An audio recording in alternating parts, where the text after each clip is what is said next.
Let's leave him there. And we are live, according to everything. Is it coming on? Yeah. Well, you'll get the message pretty soon. You'll get the I'm update. sure you hear it.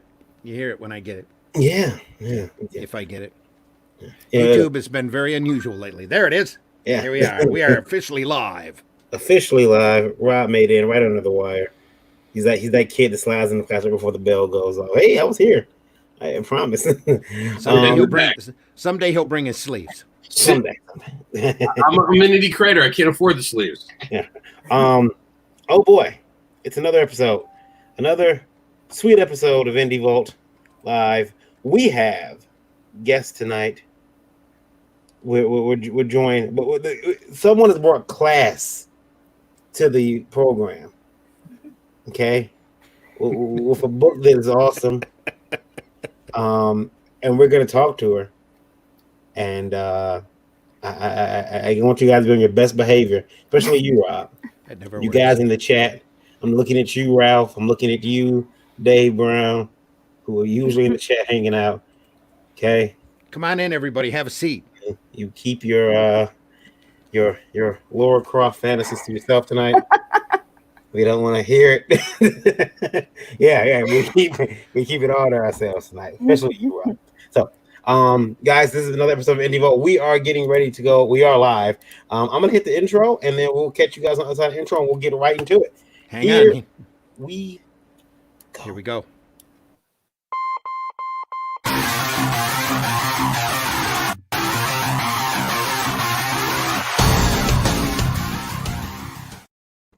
And that was quick. So here we go. I'm Varian Grant, and I own this joint. No, I am the publisher of Last Call Comics, co-publisher, co-owner, co-publisher, Last Call Comics, and the founder of Indie Vault Media LLC. Trying to bring comics way back in 2008. I am an artist, a writer, a publisher, a geek, a father, a husband, reluctant taxpayer, and sensitivity reader now because and because you're so sensitive. So sensitive.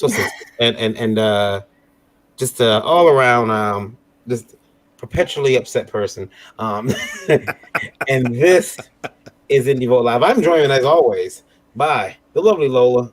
Hey guys. And Mr. Randy Zimmerman. Randy, say hello. Hey everybody, I'm Randy Zimmerman. I've been doing alternative and independent comics for many years. I've done just about everything in the comic business that you can imagine, and then some you probably can't. So I'm a award-winning commercial and graphic artist whose main specialty is doing advertising, sequential art for advertising clients. And I've been out of the direct market for a while, but before that I was published and had been published under many banners. Rob just disappeared. Here he comes back. Wow. Arrow Comics, Weeby Comics, Massive Comics, freelance for a number of independent comic companies, and did a lot of books. Last 10 years, I've been working on my own newspaper that was local, and now I'm here on Indie Vault and doing the Zim Geek channel, that's ZIMMGEEK, also here on YouTube. Please like and subscribe. New content coming soon, I swear. Your intro's getting longer and longer. Well, so is yours. So I'm gonna have to. I don't proclaim myself. I am a geek though, but I don't proclaim myself a sensitivity reader, or a reluctant taxpayer, or a reluctant taxpayer. Yeah. I'm gonna have to call standards and practices on you. Some things are inevitable, but I do have a good accountant. So. Rob, are you on Froze yet? I think so. I'll load up the laptop in case in the background. He just has to replace the light bulb in his room. That's all. And of course, now Rob's there, but we're going to jump over to NS. Go ahead and introduce yourself, ma'am. Hi, thank you. I'm the writer and creative director of EYVA. It's a new comic that's currently being launched on Indie GoGo. We're hoping to raise some funds to get it published, and the illustrator is Timothy Green II, who is a little bit well known. So yeah, it's not as long as Randy's. Sorry. I could talk about my alternative career, but I don't want to bore everyone. Well, Randy usually has a joke for that, but he's not going to use it for that. No. He's not going to have it. And of course, Rob, are you there? We're trying to have a nicer decorum today, just out of respect. But I can hear about her alternate career if she wants to talk about it. No, we have a big rule about not talking about our porn career. I wasn't talking about that. I just want to know what she meant by alternative. There are so many things no, in my head right now. my You said background alternative. You've piqued our attention. I know. I was like, well, do tell. Do tell. No, I've worked in the fashion industry for 15 years, and I thought I'd take a break from that and do a bit of writing, and then I kind of stumbled into comics by, that's what happens when you write a sci-fi that's been inspired by your love of Blade Runner and Back to the Future and Gattaca, and then people tell you, well, you love fashion, you love writing. How about do a comic? And I was like, okay, this is going to be like a bit of a rabbit hole and an Alice in Wonderland trip, so yeah. The comic looks good. We're going to take a look at that today. And we got Rob Anderson. Rob, introduce yourself real quick, sir. There you go. Thank you, Rob. I'm Rob Anderson. I create FedEx monsters and more. Yeah, I am a proud comics advocate, and I am known as the Indie Devil. But it's the Indie spelt right, INDEE. I'm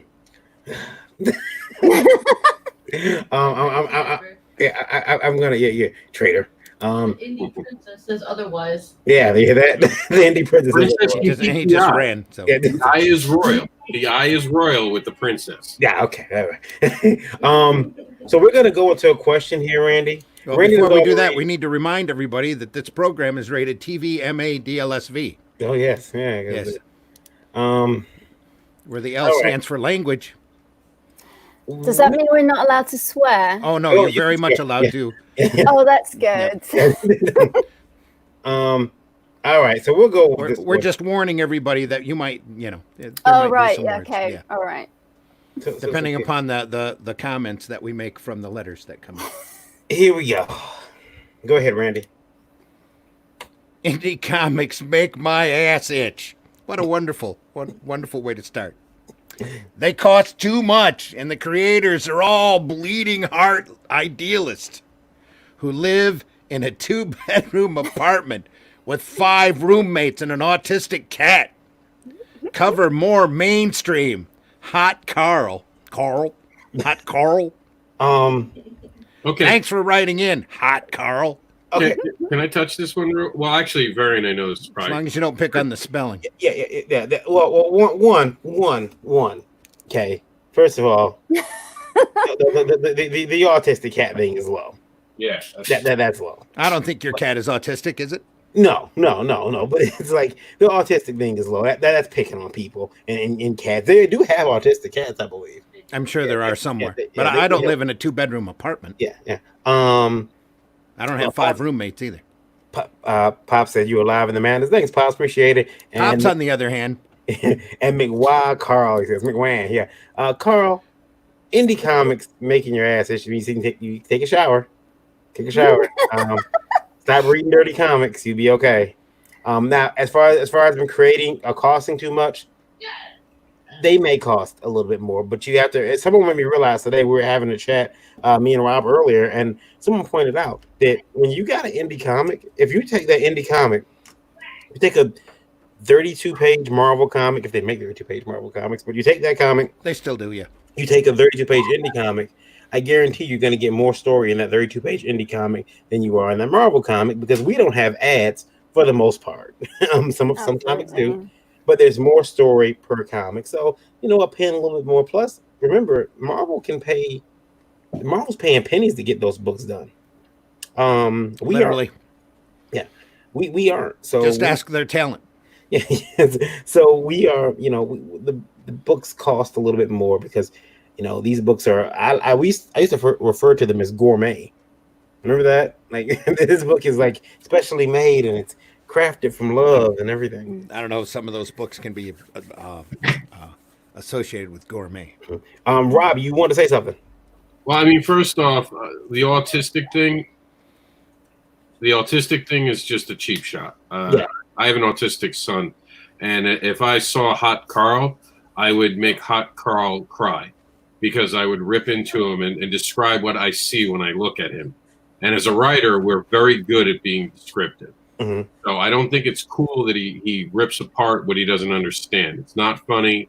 This day and age, with it being on the rise, there's no humor in that. And I have dark humor, but that was just trying to be ugly and attacking creators.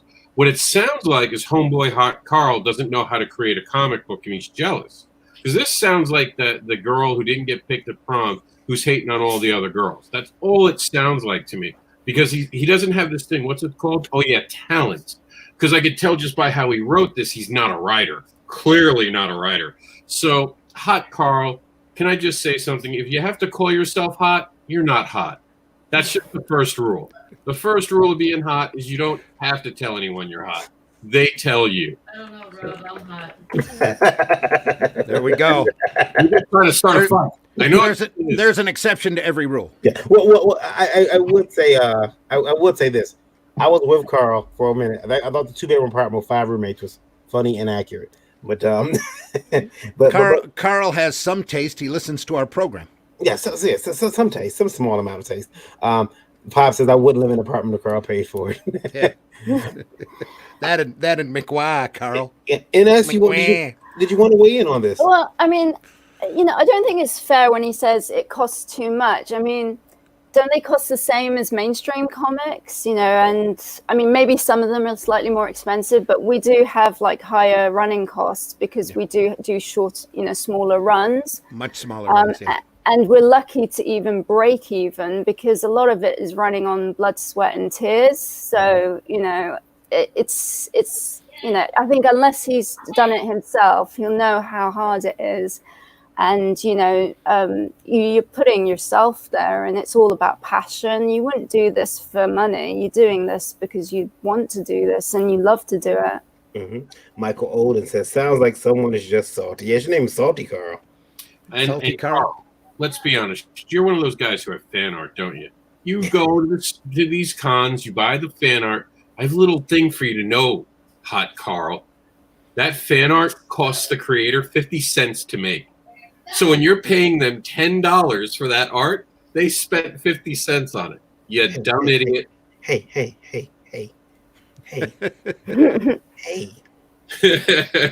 I sell. You ever seen Black Dynamite?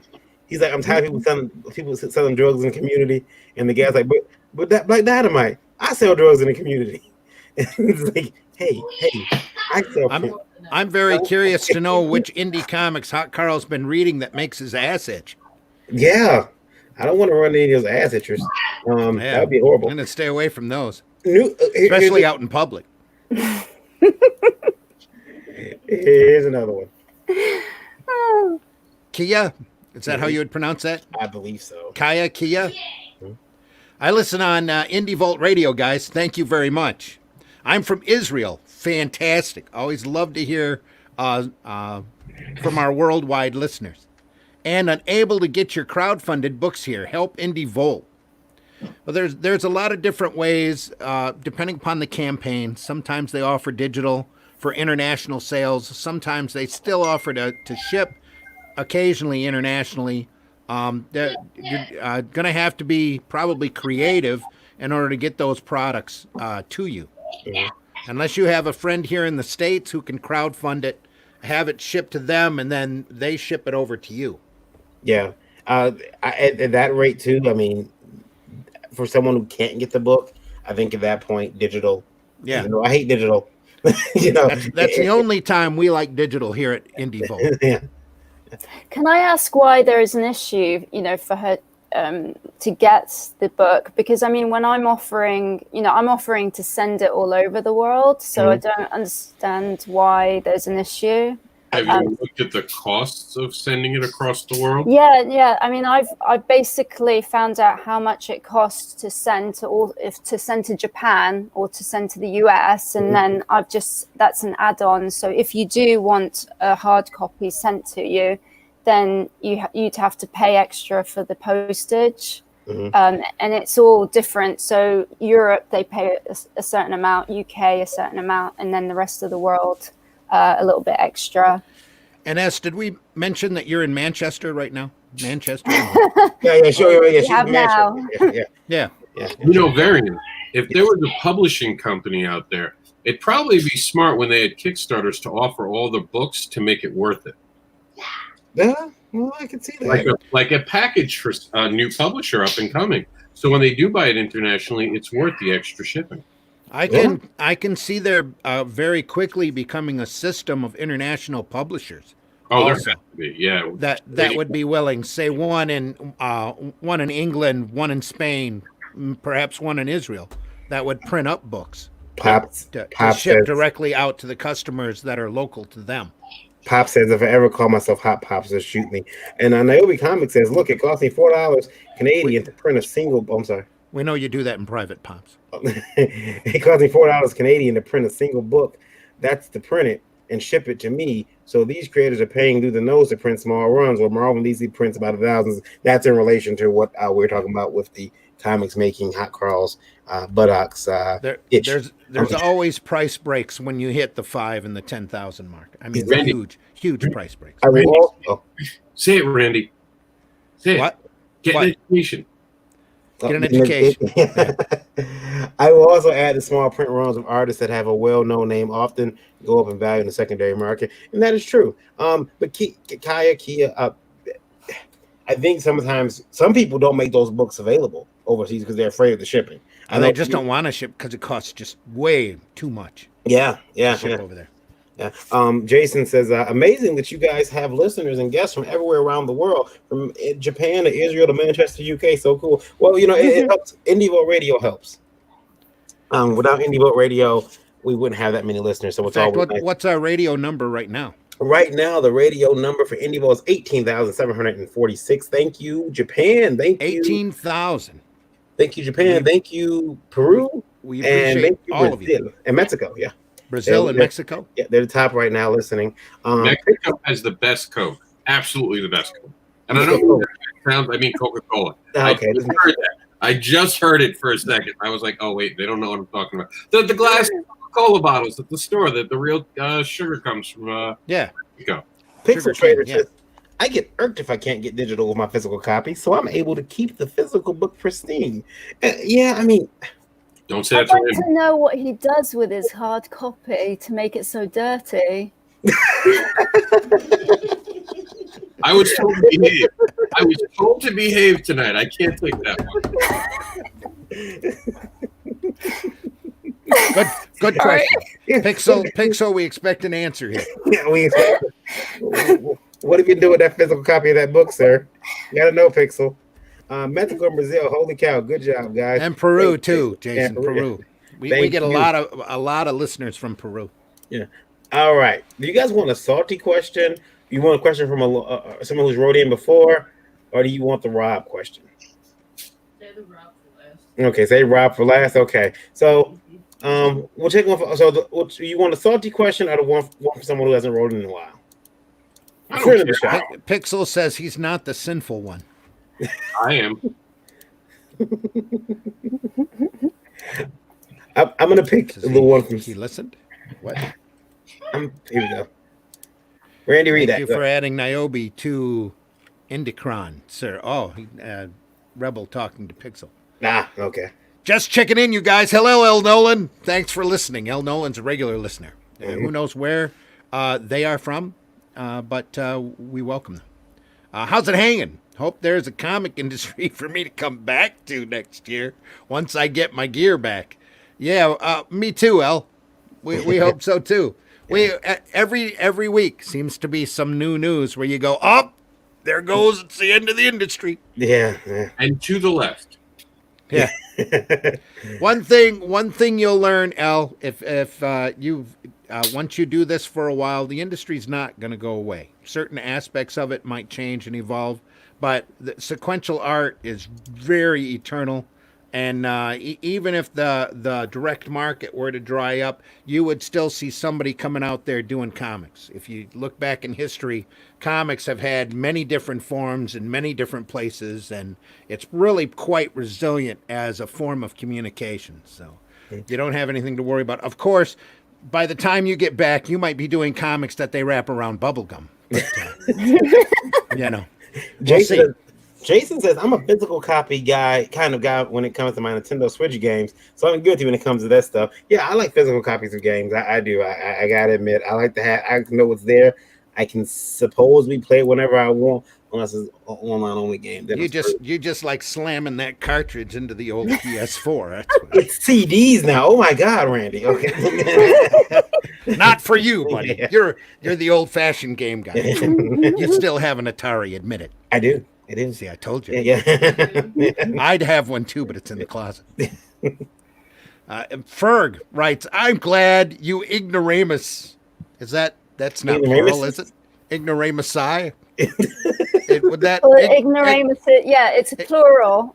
Ignoramuses are laughing about the collapse of our industry. I can tell you idiots never had anything distributed by the great team at Diamond. Bullshit. Diamond has done more for... I'm sorry. Oh my God, I did not read that first. Oh man. Diamond has done more for this industry than you'll ever know or benefit from, you ass boys. That's very true. They've just about killed this industry.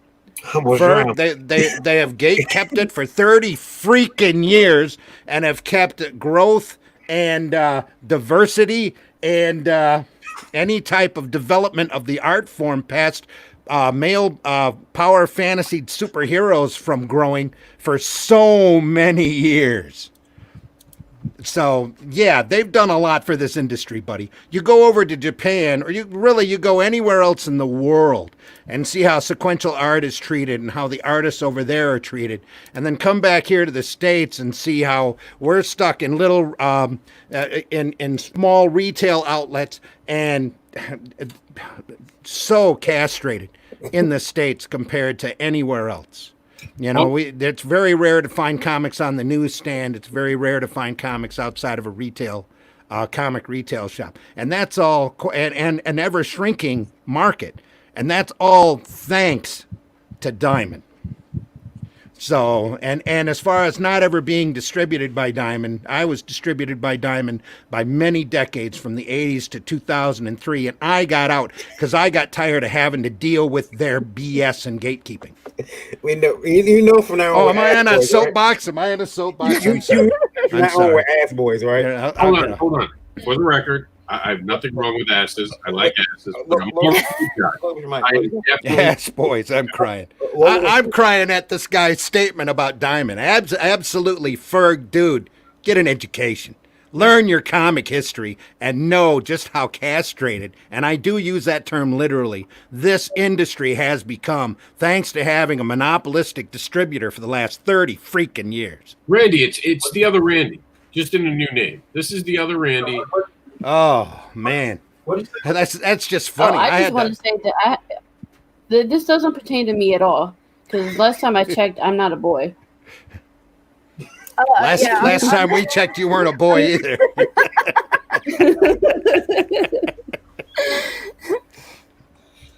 Pop says, Ferg wins it. Oh, a diamond shill. A diamond shill. Troll trophy, break it out. And S, did you want to mention? You want to say anything about that? I mean, you're not one of the ass boys. Pop saying Randy is right. We can make you a we can make you an honorary ass boy. Oh, thank you. I'm very honored. Okay, making sure. I didn't want to. Thank you for not, making me feel like I'm left out here. No, I want to make sure that you know that. I do want to show something, guys. IndieCron, IndieVote Easter egg on the new IndieCron sticker, courtesy of Dreaded Dinosaur. And he gave me permission to show it. I'm going to show it right now. So if you know what IndieCron is a would you call it an aggregator pixel where he shows the top funded comics and what's funding and where it's at. That's IndieCron.com, right? Yep. IndieCron.com. And here's a new logo done by Dreaded Dinosaur, aka Eric Hodson. There's a logo. There's a new get listed, get seen, get in. Now we do realize that she is kind of scantily clad, but that's fine. That's great because if you look up right above the crack. On her jetpack, there's a little IndieVote sticker right there on her jetpack. Way up at the top. I have so many questions right now. It- Why is there a stethoscope coming out of her ass crack? And where is the doctor? And where is the doctor? I think it's just stuck between the cheeks, Rob. yeah. Or is it? It's not. Oh, it's not Preston, is it? Those are. To me, it looks like she's just flossing, you know? That's right. She's got a nice butt.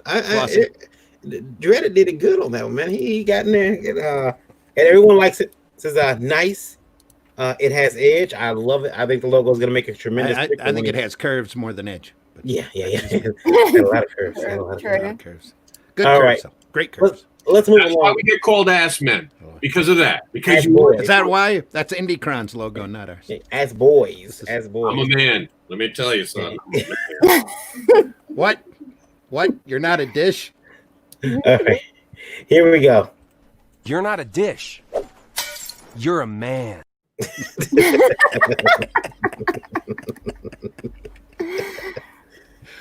This is Randy. Mhm. Randy is always right. That's funny. Rob doesn't know what he's talking about. You said it yourself on the special. You want comic stores to die. Show us where the comic book store hurt you, Rob. Did the owner take you back to the stock room and bend you over a long box for a spell? Your hate for stores is unwarranted. Email me a copy of your shit and I'll tell you why no store will carry it. Email, Randy is always right. Rob. Rob? I mean, he's not accurate about even watching the special.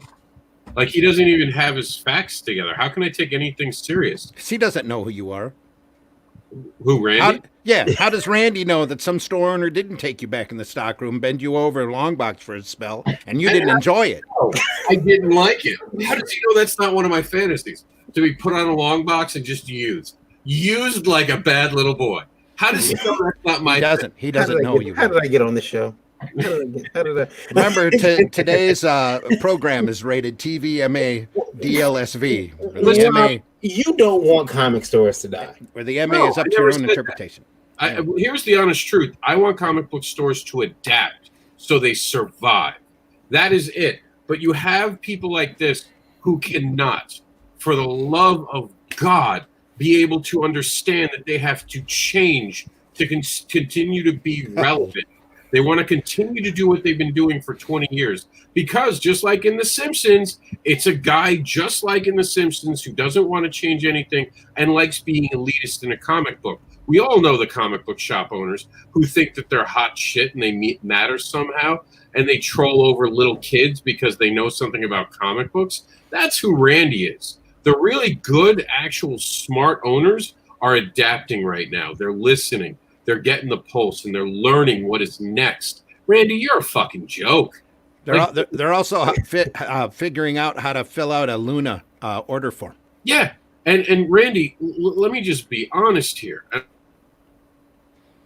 Oh, he froze. Pops controls his internet. Change doesn't become a Pops distributor, correct? Doesn't mean become. Yeah, I mean. Can you hear me, Varian? Yeah, we can hear you fine. Randy, I want you to understand, I'm living in your head. I don't care about you. When Varian doesn't bring you up, you're the least of my concerns. So tonight, when you go to sleep, I'll be there for you, honey. You know, Pop, And all of his fantasies about going into the stockroom. Oh, I'm offended. This guy has the same name, Randy. Yeah, I know, Lily, but I said you can call me Zim from now on, just so I don't have to be associated with him. He gave up his name. That's how bad it is. I gave up the name. Yeah, he just gave up his name. I'd say we're all just a little bit Randy, but that no, not after that remark. So that's all of the questions. We've got through them. Did anybody want to speak on one that we passed through? I probably said too much about the diamond thing. We're never going to get. I'll never get another book distributed through them again. And that's any question that you wanted to touch on that we may have passed by.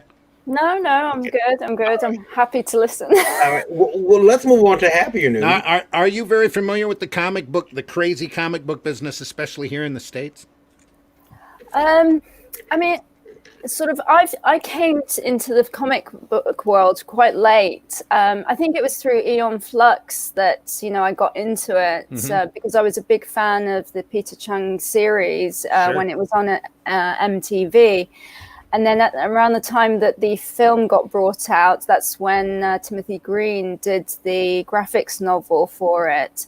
And that's how I met him. And then that's what got me more into the comic industry and, just basically opened my world. And there's a shop in London called Forbidden Planet. Sure. And you go in there and it's like you realize that, the comic book industry is alive and well. The amount of people that were always in there, and most of them are adults and they're just trying to find some form of escapism.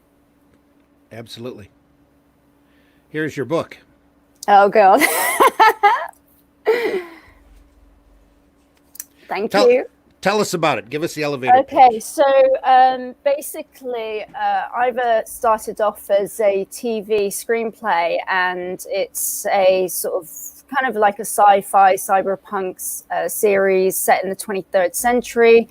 And it's basically, imagine social networking, the social media, we won't name names, but, they become like a governing body, and your timeline is involuntary. So everything you do gets fed back to the government, and you can't really do anything without, prompting the governing bodies from intervening. So, she is there on her own agenda. You gradually find out what she's up to, why she's doing it. She's actually a bioengineer working on a special project.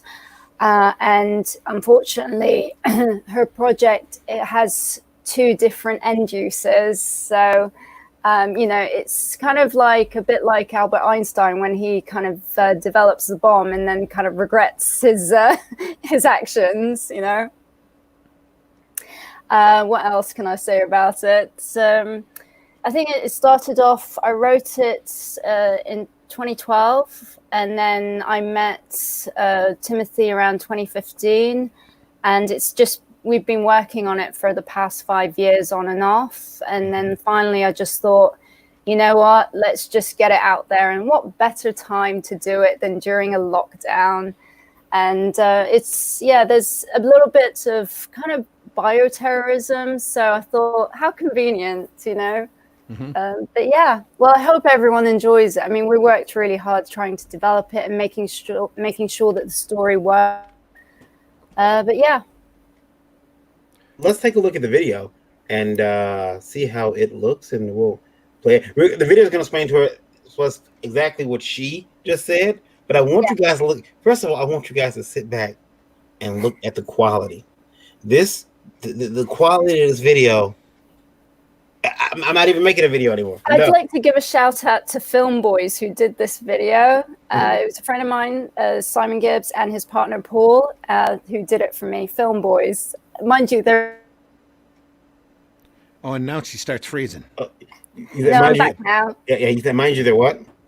Go ahead. Finish your sentence, please. Is it me? Yes. Yeah. Oh yeah, no. The video was done by Film Boys and sort of friends of mine, Simon and Paul. So they're brilliant. So yeah. If that's Film Boys, not what we just got called earlier. So. Yeah, no. Let's check out this. Let's check out this trailer here. I'm gonna play it. I believe I have everything set up. Okay. Here we go. Take that large. Here, I'll get it. Not large? There we go. I'm waiting for it to play because my computer sometimes hates me. God, you just got a brand new system. Yeah. You guys hear that, right? Yes.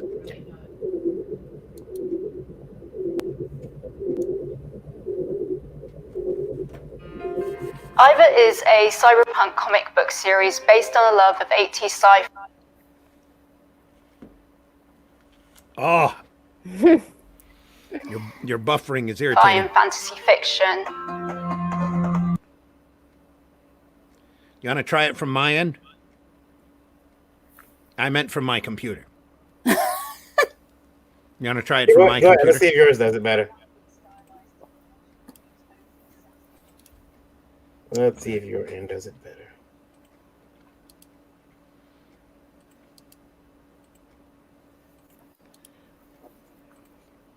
I don't know, you know, I paid for the business class internet. But who knows? Let me know if it buffers.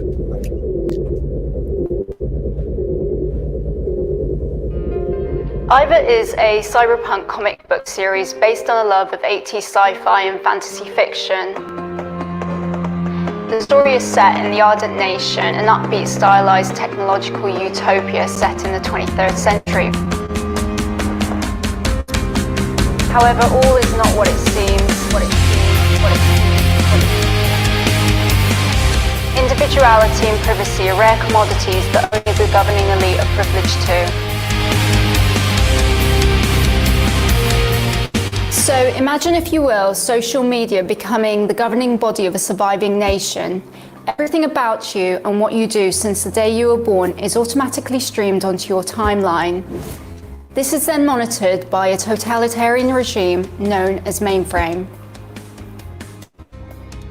Mainframe's prime directive is to compete for technological advancement and for survival in a post-apocalyptic world. In the spirit of fighting cyber-terrorism, people of the Ardent Nation are kept on a short leash through the use of surveillance implants. The message is simple: comply with Mainframe's standard behavior protocol or be rehabilitated. It's all about working as a collective for a common cause while suppressing any scope for individual thought and self-expression. EYVA Now is very much attached to her way of thinking, and this becomes a thorn in Mainframe's side. She's a highly strung bioengineer who, as we follow her journey of self-discovery, we learn about her past with the reformists and her present agenda, which could lead to the ultimate betrayal. The reformists are a rebellion group in the eyes of the Ardent Nation.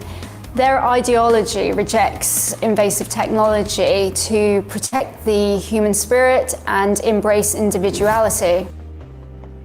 Ironically, the reformists use an interdimensional portal to keep themselves tucked away from the clutches of Mainframe.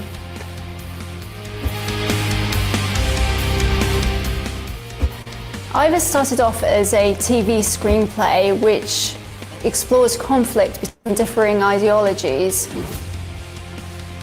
Due to the storyline and the stylized visuals, it naturally evolved into a graphic novel. EYVA is now complete and ready for publication. It's a labour of love that's been brought to life by the epic illustrative skills of Timothy Green II. It's an extraordinary journey, one of which we hope our readers will join us on.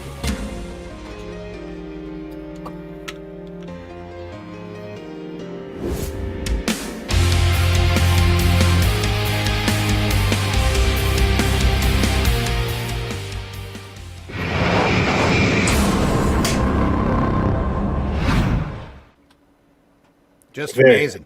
Very nice. And Thank you for showing that. yeah, no problem, no problem. And I think that now that you've you've done this and you've got the book. You said in the video it's completed, and you actually went up. By the way, you gotta. I know you went up because I just backed it. So. Oh, thank you so much. Yeah. And I know others may have backed it too as well, because you got people said Spixel said point her at http://indiecrime.com/submit, and you definitely want to go on there because that helps you get noticed, and that's going to help you get get this book funded. Mm-hmm. Pop says, "Wow, I'm sold," and the crowd goes wild. The video is really good. The video will sell you. That was Rob, back before he went soft, used to do a show called Kickstarter Pause. And Rob, how do you think that her video would have fared? It's long. Mm-hmm. That's the problem. It is long. But the character has, and her energy, and just the fact that she comes across authoritarian about her project. She understands it. She knows the workings, the ins and outs. I think people had pressed pause just because they expect it to be shorter, but I enjoyed it. Yeah. I actually thought it tells a story. It gives you it almost feels like it's done to be an interview. My only suggestion would be maybe give you a quicker pitch. Okay, yeah. Like make a video, keep this video, put it lower, make a quicker pitch. This is what it is. Maybe if you can wear like a t-shirt with that on it, get a little, showing like that, you could always go the cosplayer route and get a cosplayer to try to dress up as her to get some attention. Yeah. With the outfit she wears, that would definitely draw some attention. But I really like it. I'll probably wind up. I hate Indie GoGo. It's nothing against you. I just had trouble with my charge card. I just had trouble today because I backed in Indie GoGo over the weekend. It flagged it. And now my printer didn't get paid because there's just always with Indie GoGo. But I really enjoy it. I think Varian was right. The art's beautiful. I love your passion for the project. It comes off really well, and you come off well spoken. So. Pixel Trader says, I really like the video. The length, it's the problem. 30 to 60 seconds tops, pitch, and get up. The 3-minute video would be more like a behind-the-scenes thing. Yeah. That's what I said. Let me tell you something. I have been trained by movies and video games that when someone with an accent from the UK is speaking, and you listen and you don't say anything, because this is usually exposition you're going to need later on. I play too many video games where I know Lolo will tell you, shut up. An English person is speaking. This is either the bad guy or something I'm going to need to know later on. I'm weird. Pop says I was sold in 1 minute. 1 minute in. Yep. Yeah. One minute in. I will do a shorter version. No, definitely, you're absolutely right, because you don't. I don't need to oversell it, sort of thing. But definitely show her in that outfit. I'm telling you. That's all you need. Just that outfit. I was like, take my money. Is this my? Wait, is this my world? Or are you going to do it? The thing is, I've got to sit and find somebody and strategically place little gems on them. It's like glue. Yeah. Well, as a fashion designer, I mean, there you go. Now, how much of being a fashion designer did you put into the book? Were you kind of were you involved in the costume design for the characters? It was pretty much, I did mood boards, and then I passed them on to Timothy, and I said to him, this is what I'm thinking about. I gave him different sort of ideas from different sort of inspirations, and then he came up with the goods. I have to give him credit for coming up with the bejeweled outfit, because I just basically said, this is the look I want to go for, and he just got exactly what I wanted and just went ahead. I mean, after he did it, I was like, have you thought about designing lingerie for women, because this is brilliant. Pixel says, I love the fact that the book is done before coming to Indie GoGo, especially as the first outing. It's going to provide way more credibility to the project. So and we'll make sure that we'll follow up and make sure that she does get on Indie GoGo. We're gonna force her to make not Indie GoGo, force her to get on IndieCron. But no, IndieCron is where you'd want to go to keep the book out there. Yeah. And Pixel's done a lot for getting people funded too. Now, this particular project, you 5,091 of a fixed goal. You're at 866 with 49 days left, so I definitely think you'll make it. 17% funded. And if we can get her permission, Varian, we can put it on the comicbookadvocates.com, and it can be part of Kickstarter Plus. Yeah. Well, that's up to her. I mean, Ines, would you like that for Rob to put on his site as well? Yeah. No, that sounds good. Anything to get it going, because I'm kind of itching to do issue 2, but I'm just holding back at the moment. Now, we should tell everybody that where Ines is at. She's in Manchester. So what time is it there right now currently? It is 2:44. 2:44 a.m. The bars are closed. Bars are closed anyway. Yeah. They're all on lockdown. They're on lockdown like we've been. Yeah. Look, you guys owe it to her. If you're listening, I don't care where you are in the country, she will ship it to you. You owe her. Let's get this book in the world. anywhere Yeah, in the no, world. I'm happy to ship anywhere in the world. So yeah. And oh, go ahead. I'm sorry. No, I was going to say the supermarkets are dry because everyone's buying, sort of especially the parents are kind of buying up all the alcohol. If you get a chance to look this over on Indiegogo, it's EYVA, EYVA. Gorgeous art. Issue 1. Yeah, phenomenal art. It's a very polished package. There's no reason why you shouldn't reach your goal in no time. It's an amazing piece of work. And definitely look at that video, because there's a lot more artwork in there than what's shown in the campaign, on the campaign page. And it's just gorgeous. Just phenomenal stuff. And she's, you can tell that when she's talking about it, she believes in the project. And this is your first book. And this isn't like you haven't been doing comics forever. This is a heavy a tall bar to set. What are you gonna do next? Well, I mean, if this takes off, we'll definitely do issue 2. We'll see how that goes, and if we've got enough support, we'll just keep on going. I think I'm just playing it by ear at the moment.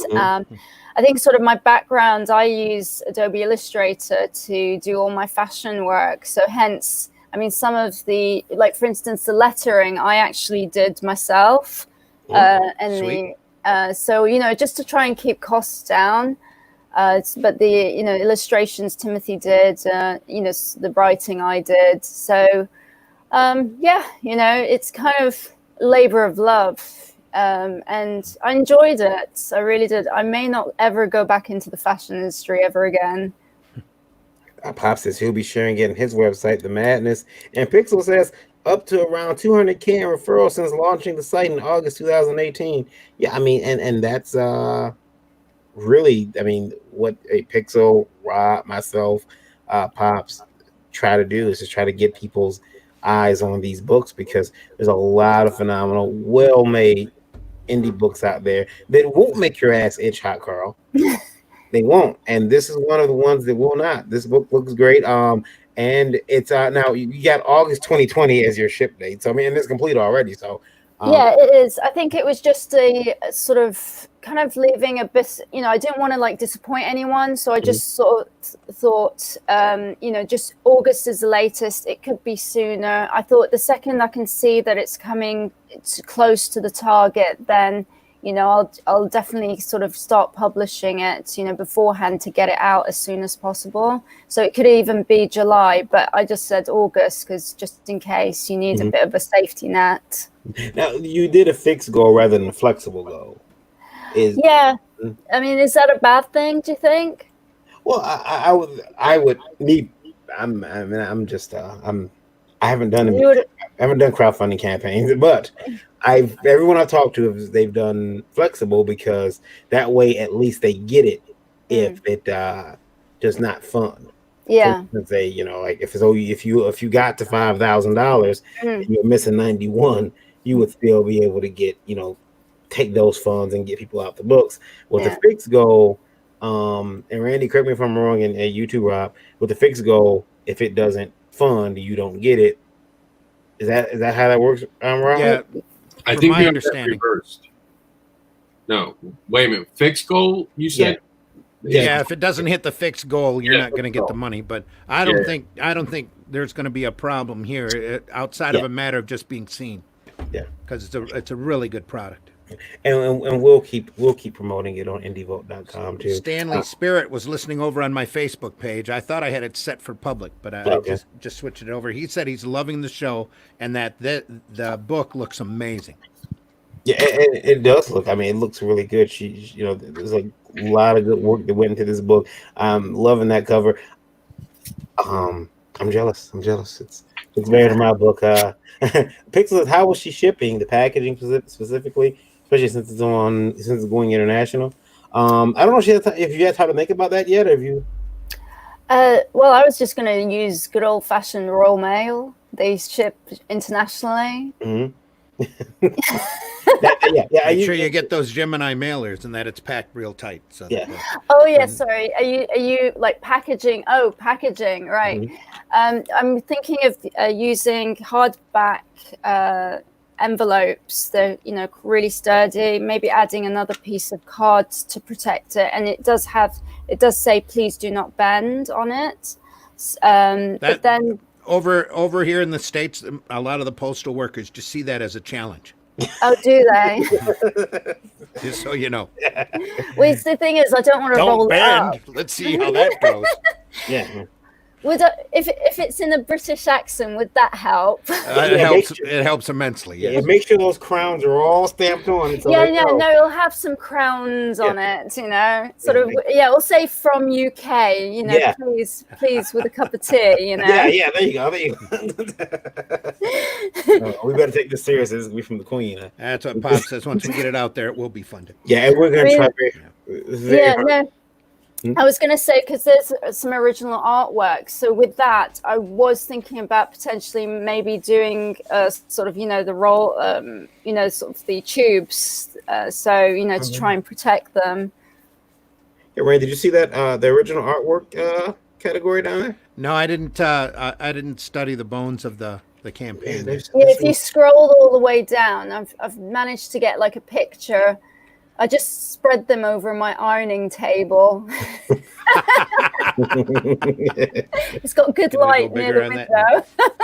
Yeah, it can't get bigger, but yeah. Yep. I had to think of something. What's an ironing table? We're lazy. We call it an ironing board. But oh, sorry. Yes, that's what okay. it is. It's just late at night for me, and my brain's not functioning. It's an ironing board. Yes, you're absolutely right. Ray, did you dock yourself? No, I hope not. Actually, it doesn't matter if people need to know where I live. I am. They can find it all online. It's just that my autistic cat gets a little temperamental. Attacks is attack cat. My five roommates. Yeah. I take it kind of personal. Yeah. Pixel says the downside is if you do flex and you earn $1,500, but it costs you $5,000 to make it, some baggers still expect you to fulfill, even though you have no obligation to. And yeah, I agree with Randy. The envelopes are sketchy, and the postal service will bolt it to get it into a mail slot. Definitely consider Gemini style mailer since it's international. Okay. Are you familiar with the Gemini mailers? No, but I'll look into it. Yeah. I just got a great shipment of books from Alterna Press in a small box, and my postal carrier made it fit into the mailbox. Is that what it is? Yeah, Rob's sending out some books of his right now, and you have to fold them. So. Oh, right. Okay, it's like what Amazon use. Yes. Yep. Okay, brilliant. Yes, gotcha. Yeah, so I mean, I just get my. Okay, yeah, that's fine. I can do that. And they're not very expensive either. No, that's fine. I mean, I do want them sort of arriving in one piece and not creased up, or else I'll get an angry mob on my back. Yep. We'll write you. How could you do this to us? How dare you? I'll give you guys a tip that no one really does enough, and this is why diamonds suck. It's inexpensive if you buy it in bulk. Bubble wrap. Bubble wrap, yes. It protects books. It really does. It stops the dings in the corner. You get it, and then you tape these. You get your tape, and you put tape in here, so you don't get any of the dirt from the warehouse get in there. And with this book, you got digital perks too. So for Kia, who wrote in and said, can't get them, even though Ina said she can get you this book no matter where you're at in the world. She will get it to you. If you just say, I know that's impossible, or digital download. It's financially impossible. There's your digital download. Nice and inexpensive. To £2. £2, yeah. Or $3 USD, which is like $50 in Canada. So if you're Canadian, you still got to pay more, guys. Sorry. No, but again, there's $4 physical. There's and I did the reading. Yeah, no, the comics in the UK are £3.99, but unfortunately, Indie GoGo don't allow £3.99, so I had to go up to £4. Yeah. Pop says with an accent. Yeah, just Just sign it with an accent. Love that. Yes. yeah, that'll be again, the art looks fantastic. Incredible. Yeah, drawstring bag. There's a iPhone HTC case bundle. So if you want to get people, you want to show your true support. Yeah, you said Lola. You say what? I like the bag. She likes the bag. That bag is hot. Thank you, Lola. Thank you, Lola. You got good taste. She's usually the one of us that does have the good taste. I'm the one that brings home junk. I once brought home when I was younger. I worked with the mailman and a newspaper guy. And whenever someone had been evicted, he like, I don't know if he had a map for this, but he'd drive past and we'd stop delivering papers and we'd go through the people's stuff. And so I once brought home this jacket, and it was and unless you're a fashion designer, so try to imagine this. It's this trench coat, but it's got brown, it's checkerboard with brown fur and leather, black leather. So a square of brown fur, a square of black leather, square of brown fur. Yeah. And I thought it was the coolest thing. And I came home and I was like, look, and just her and my father, they're like, you're not wearing that old pimp coat out of here. You look, my dad said, I remember my dad said, you look like an unemployed pimp. And I couldn't. Or somebody might mistake you for a chessboard. Yeah. They could, I mean, it would have fit now because it would have went great with his hat I got on. It would have fit perfectly. But now, that coat's long gone. And unfortunately, there was so much stuff that we find. And I've been bringing home some suitcases, and suitcases were filled with Polaroids. Rather intimate Polaroids. Uh-oh. Yeah. So I was like 10. I'm like, Dad, look. He's like, oh, close the suitcase up. Let's tell your mother about this. I'll take these upstairs. I'll be back. So 866. We need her to go up. I want her at. I think let's get her at 900 before this night is over. Before midnight, I want her at 900 USD, which is like $10 in the UK. but I recognize that the pound is so much more. I'm like, I'm moving. I mean, I'm poor when I move there, but I'm moving because I'm weird. Like, it's one of those things where, like, I can't stand the fact that I now know that I might be older than Batman. And now when I know that a country's money is worth more than what I have in my pocket, I feel like, maybe I need to move there. Maybe, just maybe. I'm gonna try. I'm not sure. Is the pound not weak at the moment? Or No. I've not been keeping tabs on what's going on. No, I think the pound is like much higher than the dollar right now. Yeah. So I think they're about equal, actually. Are they about equal? No. Well, by the scale here, you've got £2 to $3. Yeah. £4 to $5. Yeah. Okay, $5 that to £6 or £5 to $6. So yeah, it's pretty close. £15 to $19. Yeah. And so now that you got this out there, were you scared when you launched it? Any butterflies? Were you nervous? Yeah, I mean, it's really nerve-wracking when you're, putting yourself out there because you really don't know, how people are going to respond, whether they're going to like it because, you're so kind of, like close to it. Sometimes you feel like, you question your judgment, and so sometimes what I used to do is just take a break from it and then go back to it with fresh eyes and then, get feedback from other people. And, and then I just got to a point where I was just so fed up of procrastinating and, kind of trying to avoid, putting it out there. I just thought, just do it. Just, I'm so actually, it was because every time people met up with me, they'd be like, so how's the comic? And I'd be there like, grinning, thinking, I so got to get this done so they can stop asking me. So yeah, no, I mean, it's good that it's out there now. But it's like really, like you said, really nerve-wracking because I do have a fixed goal, and so hopefully I do sort of reach it, because really, I mean, yeah, maybe flexible would have been helpful, but then I think it's my first book, so it's kind of all a learning curve for me. Yep. Timothy Green. Just keep out there and keep pushing it, because Timothy! all people have to do is see it. Hey, Timothy, how you Timothy, doing? Great Timothy. stuff, by the way.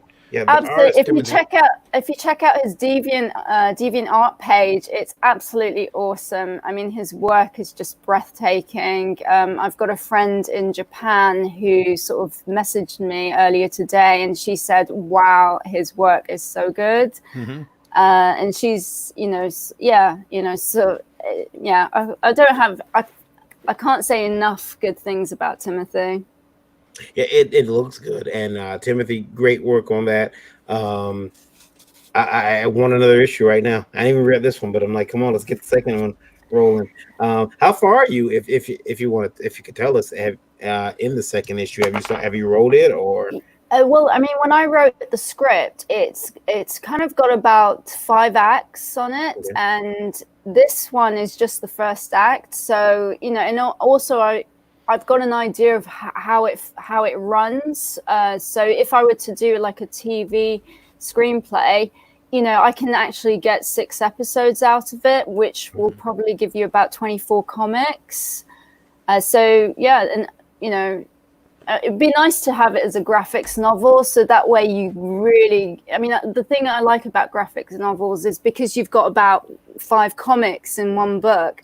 So you really can kind of just sink into the world and really enjoy it, and it doesn't end too soon. Yeah. Yep. That would be that would be the one thing I could see. The one problem with this book is that it's going to end too soon. Exactly. Right to page 30 or towards the end of the book and go, where's the rest of it? Yeah, you want the rest of it. I mean, one thing, when we were doing the pacing, we started, I mean, sort of, Timothy said to me, because he did some work for Marvel, and he used to say that, he said to me, look, Marvel, the pace is really fast, because one second it could be they're brushing their teeth, and then in the next panel, they're in full fight mode. But so I said to him, can you slow it down a bit? And, like normally it's like 22 pages, and I kind of pushed it and we went up to 28, because I just wanted to sort of, give people value for money, because when I sort of bought a debut issue of one comic and it just stopped at page 22, and I felt like, for the first issue, I wanted a bit more, like I was hungry for more. Exactly. And, sort of maybe, a couple of more pages, maybe 4 pages extra, would have kind of helped, sort of feed that. Yeah, it's one of those things where when you're doing a book, I find that I don't want it to end when I'm drawing it. Yeah. I want to give the reader more, and I always feel like, man, if I keep going, it's gonna become a trade real quick, and that $5 book goes out the window. That $5 book becomes, 9, 10, or 12, I mean even 20. But I think that this property here, it's when you listen to you do the video or talk in the video, you got this whole world mapped out, and I'm putting money out there. You said you got 5 acts, you could probably get 6 out of it. I'm putting money out there. I say you go longer. I say that you're going to get around 3 and realize, you know what? There's another story to tell after this. Yeah, I would just keep going with this. Yeah. I would. Even if you get enough to put together for a book and do the collection as fast as you can. The thing is, I mean, it's just gorgeous. It looks really good. You get that awesome movie deal. The only problem is, and as you're going to find, that anybody who does fashion for your movie or costume design for your movie is going to be a nervous wreck. They're gonna know that you do fashion. They'll have to answer to me. Yeah, there you go. I think it might, because I'm hands-on, I may end up doing it myself, We may save a few pennies that way as well. Yeah, it's like, I'm not working. You know what she does for a living? I'm not. It's like, no. I always thought it was funny, like, What were you thinking? Where is Timothy out of? Is he here in the States or is he in England or where No, is he at? he's well, like he was in. I met up with him in Florida. He lives in Orlando, but Amazing. then I think he's moved because he's originally from California. So Mhm. I think he's moved back there, and he spends a lot of time in Japan because he's got family out there. So yeah. I was going to say you see a lot of like an international flavor to his artwork. Especially going through and looking at his buildings, I almost get a Mobius vibe off of it. Yeah. Just beautiful architecture, just great stuff. Yeah, no, I made him do so many things, you know, because I would just, it was like, here's your latest challenge, you know, do me a cityscape. Yeah, you can see there's a lot of care and attention in there. Yeah, in the artwork. Yeah. It looks good, and I think you're gonna have no problem crushing that goal. Probably getting over it. Do you have any stretch goals in mind? Should you get over 5,091? I mean, I did set a stretch goal of 10,000 pounds, but to be honest with you, that may be a bit of a challenge. So I might just go ahead with the second one anyway, because I have got a taste for it. So, and it would be nice to see the second issue, because I was actually doing an Instagram post today, and I was looking at all the characters, and they've not even sort of been featured in this issue. They're coming next. So I was just like, God, it would be shame, not to have them feature. So yeah, no, I definitely, I mean, probably I might still go ahead regardless of whether I reach the 10 grand or not. You'll reach it. I have faith that you're going to hit that goal. Yeah, I'm going to make everybody back, and we're going to get this book. We're going to get this. First of all, we're going to get this book to 900 tonight.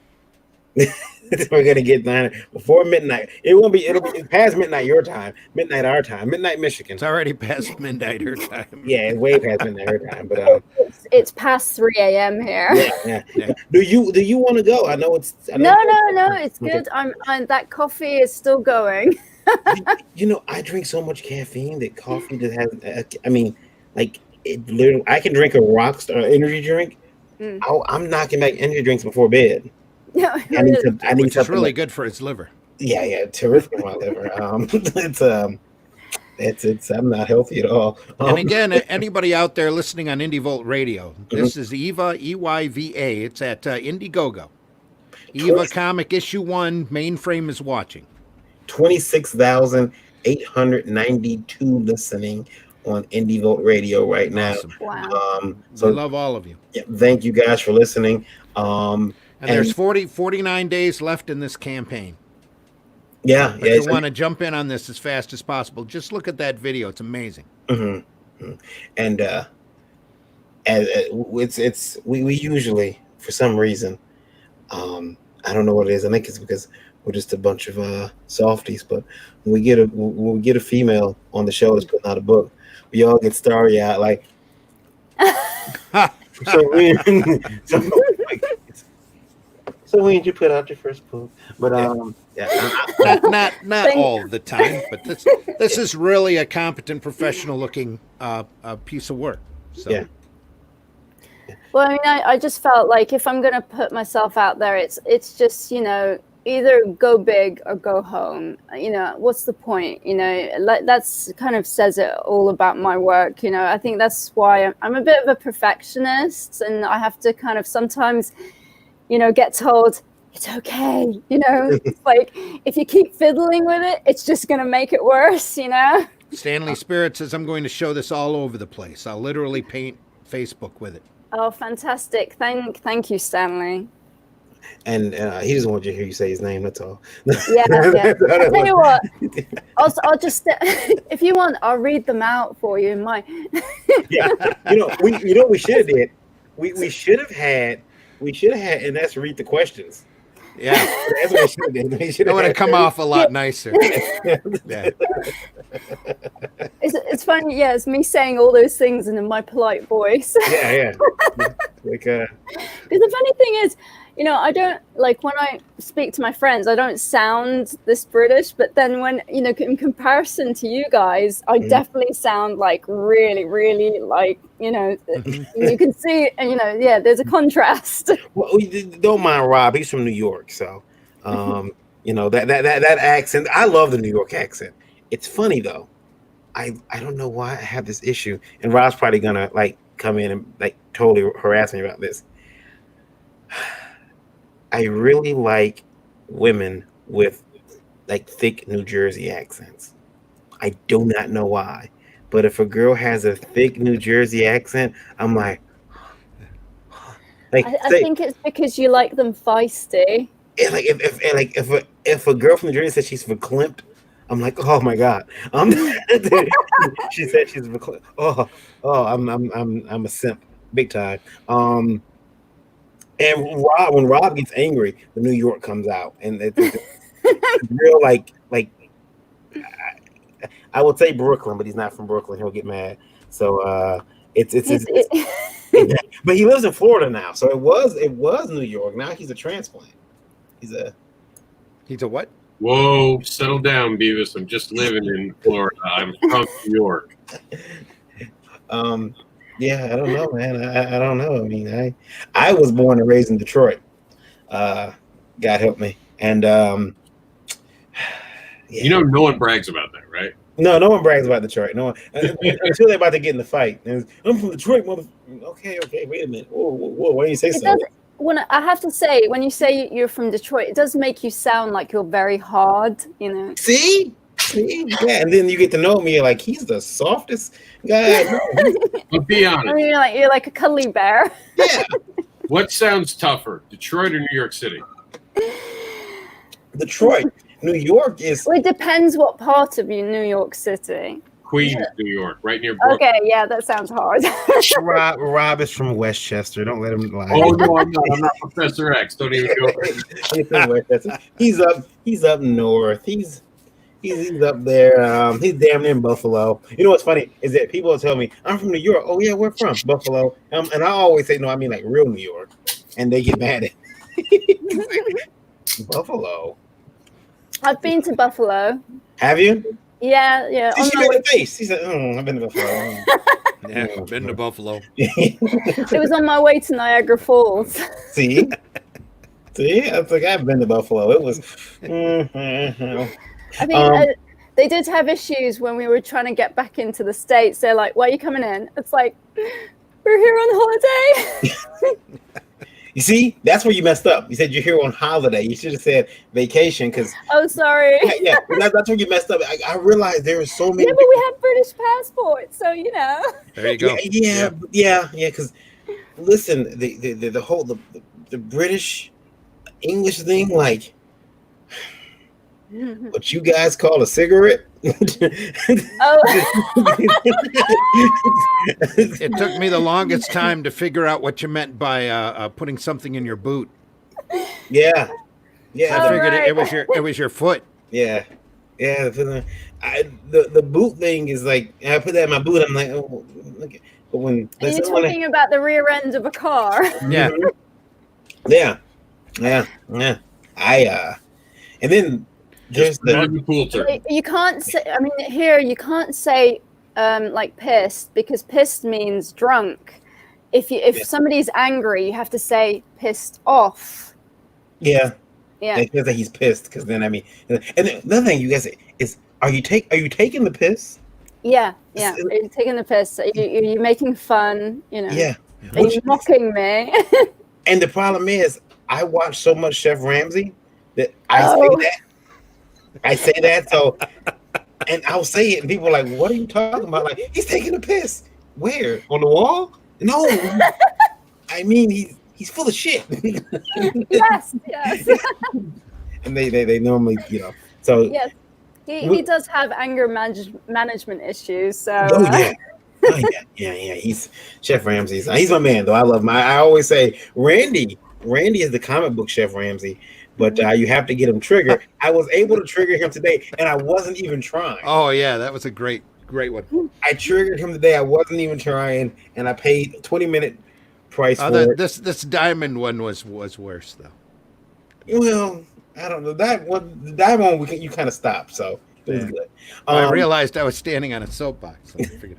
We still have Timothy in the chat. So anybody out there in Indie Volt Radio, if you have a question for NS or even Timothy, I'm sure we'd love to answer your questions in regard to EYVA. Randy, should I put an invite link in there? Yeah, I'll go put ahead. an invite Maybe link Timothy in can the join chat us. real Timothy, quick. you're welcome to join in.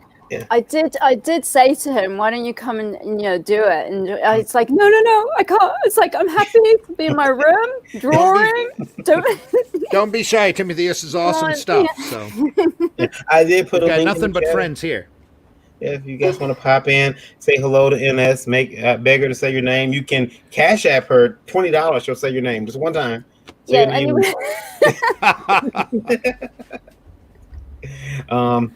Jim O'Reilly in the house. Jim, hello, sir. Hey, Jim. Yeah, just seen Jim's new come out. Looks like Jim O'Reilly. Hello, everyone. yeah. See, you have to read it now. Yeah, yeah. Hello. Is it hello? I'm putting on my provocative voice. Hello, Yeah, everyone. Now I'm sounding like Austin Powers. Pops, it's Jim. Yeah, and you know what? It's well, I knew we were gonna have you on, and I was waiting. Last night she was having some issues getting on, guys, and a little bit behind the scenes. So she messaged me, and she's like, "Hey, I don't think this is gonna work." And so I said, "Oh, no, I have to send you a link." So I sent her the link, and she has to download Chrome, right? And so she downloads Chrome, and so she comes on. She's like, "Oh, hey," and I'm like, "Hi," and I'm talking to her, and then I'm thinking to myself, I'm like, "Oh my goodness, it's 3:00 in the morning. What if I'm making myself? What if Lola walks up behind me? He's like, "Who are you talking to?" I'm like, "Jake from State Farm." It's Jake, because she's gonna Jake from State Farm. But she didn't. It was pretty cool because we got it working. But I'm like, it's Laura Croft. I swear. That's where. Oh look, Jason the artist. Hey, Ennis, you said this your first book, and it took about 5 years. Could you describe the process and challenges when it came to bringing this project to fruition? Okay, it could have taken a lot less time, but well, I mean, I've got a bit of a few sort of sadder things happened in my life. So I lost my husband about 2014. So, like I was working from home, I was looking after 2 kids. And so, it was kind of like bit of a juggling act. So I didn't really do this project. I didn't really commit to it full time. And the challenges, I mean, I think if I were to do the second issue, there's no way it would take me 5 years. It would probably take me, a month or 2, depending on sort of Timothy's scheduling. The challenges is, first you have to really understand what your world is about. It's the writing. You have to kind of make sure that you have the premise, you've got the context, you have to, I wanted something that was thought-provoking, something that kind of was a note on the human condition, about its current state now and where we're going. So, there was a lot of thought that went on behind it. So it's just really making sure that you've got a really good story. And then, that's kind of, how they say it's, 90% inspiration and 10% perspiration. I think, it is the challenge of making sure that you've got a unique perspective on what you're producing. It could have inspiration from other things that's gone out there, but what's your unique twist on it? I'm hearing pings. Yeah, that's standards and practices. They're enamored by your accent as well. All right, okay. we have. I think that for me, Jason, because I'm going to steal that from, and that's I'm lazy. That's me. I've got no excuse. I'm just lazy. I'm like, I did a page this year. That's fine. But no, I mean, here's the thing. I tell people, good books take time. Now, there are books that take a little too long. Yeah. And that's different. 5 years, you have things happen. But I look at that book and it's been well worth it. That's going to be a good book. And Timothy's art is great in it. I'm glad you took your time. And, it's funny because when you do take your time, you change things in your story that ordinarily you wouldn't have. It took me, I started writing my comic and I created it, and I actually drew it. And I didn't like one element of the story. And then one day I'm sitting up at night and how to bring it together just kind of hit me. This one little story beat I was missing hit me, and I'm like, that's it. It was either that or those energy drinks coming back to haunt him. It could be. It could be the energy drinks. They do play mind games with me.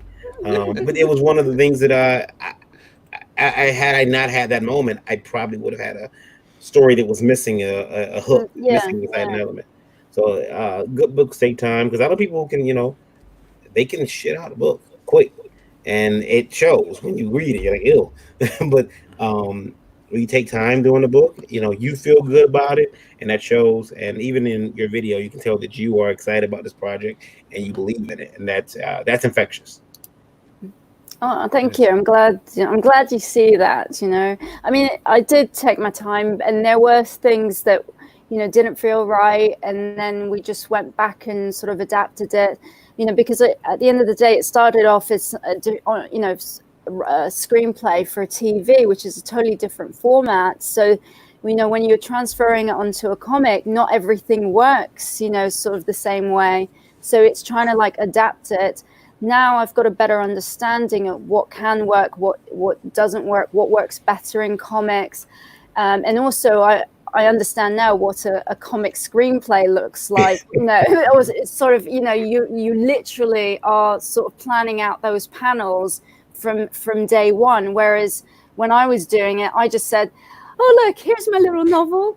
Come and do, here, Timothy, you go ahead and do it, sort of. So he actually did the paneling for me, and, worked everything out. So it was a big ask, for him to do. But with the next one, sort of it will be more sort of structured, better for him. So we agree what each panel should look like and what the dialogue and the lettering will be. Whereas we kind of learned along the way. So yeah, well, I learned along the way. Timothy knows what he's doing. Jason, is amazing advice. Thank you. What allowed you to stay motivated to see to it that the book was completed? And that's what allowed you to stay. I think probably people asking me when the comic was coming out consistently. Yeah. I think it's just a case of you start so many projects, and then you kind of leave them hanging, and I just didn't want it to be one of those projects. And also, I think it was something, when I lost my husband, I went through the whole bereavement process, and you want to kind of do something constructive, you want to do something creative, and, you just kind of, you just want to see something that you can put your name to and say, I made that, I created something, and, something to be proud of. So that's what kept me motivated. And sort of seeing my kids kind of being impressed with my work. Although they do say, Mummy, some of your pictures are a bit rude. I said, it's not for you to look at. Rob has a book that no one can look at. No one under 18 can look at. No, I think your book is fine for 16-year-olds to look at. Rob has a book that talks about fetish, and it's an educational book, actually. It's actually educational. What kind of fetish are we talking about? See, you know how she said that? It's not even dirty anymore. It's not even dirty anymore. Well, it because I know Varian can't answer this question. It it deals with bondage, BDSM, self bondage, and mentorship and mentoring. And are you speaking from experience? Do you, from experience? Yeah. Yeah. That's good. Hands-on experience. So it's authentic. It's yes. It's plus years of hanging out in the community, talking to people. There is a big side of it that's educational, meant to stop people from getting hurt. There's even a BDSM survey that allows people to explore what they're into and actually lets them just fully understand what they're. Because sometimes it's hard to talk about what we want in the bedroom, especially in America. In America, it's he, ha, ha, ha. It's like no adult can talk about it without being kind of kiddish at first, and because we're raised to feel uncomfortable because we're created by Puritans. Yeah. So it helps people get over that and actually have. Okay, fair enough. Yeah. M3SOZ says an international woman creator of mystery. She spiced up the show nicely. Yeah, I'm gonna give her my job. She could just come on the show every. They can. It will be an upgrade. Yeah. Well, I'm very honored. I'm trying not to blush here. It's okay. I can't. So I was. Someone asked what's this like. I can see a bit of color there. I could blush, but man. Jason said that's great. Also, I'm an avid user of Illustrator. Shout out to Adobe. I think Adobe's a good program, but it is just not. I can't get Illustrator to work for me for some reason, and I try. What software do you use? Photoshop, and I use Premiere Pro for video editing. Okay. But when it comes to comics, I typically draw my stuff digitally. And I'm not digitally. I'm sorry, traditionally. Traditionally, and then scan it, and whereas old man Zim there's already moved over to digital. I don't think I'm mostly digital because of my commercial work. But I don't think he's touched a piece of paper for years. I'm just kidding. It's been about no. Actually, I did a physical piece last year for a client. Yeah. Well, you draw at cons too. Yeah. For people now, NS conventions. You got to do some cons when your book is out. Yes, when they start back up. Yeah, no, definitely. We were talking about it, and I'm definitely going to do London, and I will definitely come to the US. So yeah, you'll tell us where so we can all meet up and we can get our book. Or I guess most of our books will be signed. I'll try to. I'll complain if you don't sign mine. Well, yes, no, I'll be there to personalize, books. So yeah. No, definitely, I'll be up for that. Sounds like so much fun. And they have to be signed with an accent. So yes, I'll sign it with an accent. It comes with a 2-minute conversation in my poshest voice. Yeah, there you go. Rob signed a book for me. Signed it in New York and said, "Fuck off." He did. It was how it sounded. Really? No, I wasn't signing it. I was just telling you something. I'm sure it was with love. Jason. You want me to read? Go ahead. Go ahead. Jason the artist. It is indeed great for lettering. Doing that in Photoshop pixelates the text, but PS is good for other means, though. I have to say, when we were doing the comic, Timothy did it in pencil first. It got approved. Then he inked it, and then that got scanned into Photoshop. So he did all the color work in Photoshop. And then I came along and I may have edited it and added a few filters, because me being, sort of like having a bit of OCD. And then afterwards I did all the lettering in Illustrator. And right now we got 32K listening. Oh, there you go. Wow. We're pressing that number again. That is awesome. Yeah. So I'm really excited. Most listeners you've ever had, if you don't mind me asking. Wasn't it? 30? We're pressing it now. Yeah. Really? Yeah, we got up to 30. Was it 4, Randy? I think we 34. did. I think we did high 32 on Saturday when we were talking about DC leaving Diamond. Yeah. It was an impromptu show. We didn't know where we were going on. Randy said, "Hey, let's do a show." I said, "Let's go on and talk about this. Everybody else is talking about it." Yeah, it was great until the owner of Diamond came into the chat. Oh yeah, no, was it the owner or was it the owner's son? No, it was Steve. Was it Steve? Yeah. There we go. Then everybody just kind of cleared out of the chat. But Like, whoa. it's all right. We still kept talking. Yeah. It was Steve's here. We're in trouble. Ralph. Ralph finally, after long ass Windows 10 update, made it. Hey, Ralph. Wow. Yeah, I hate those Windows 10 updates. Those are terrible. We're here, NS. Ralph, you've missed an education, sir. She's got a great book. There it is. Let me see. I got it here. Yeah, that's So, your window. Oh, is it? All right. Yeah. I'll get over there and scroll it up then.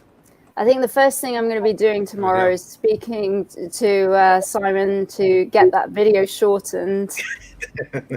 Well, if you do, less of me would be nice. if you go through it and you're going to change that campaign page, my advice also would be to just throw one of the panels up there that has that fantastic cityscape architecture on it, because it's his work on that is just amazing.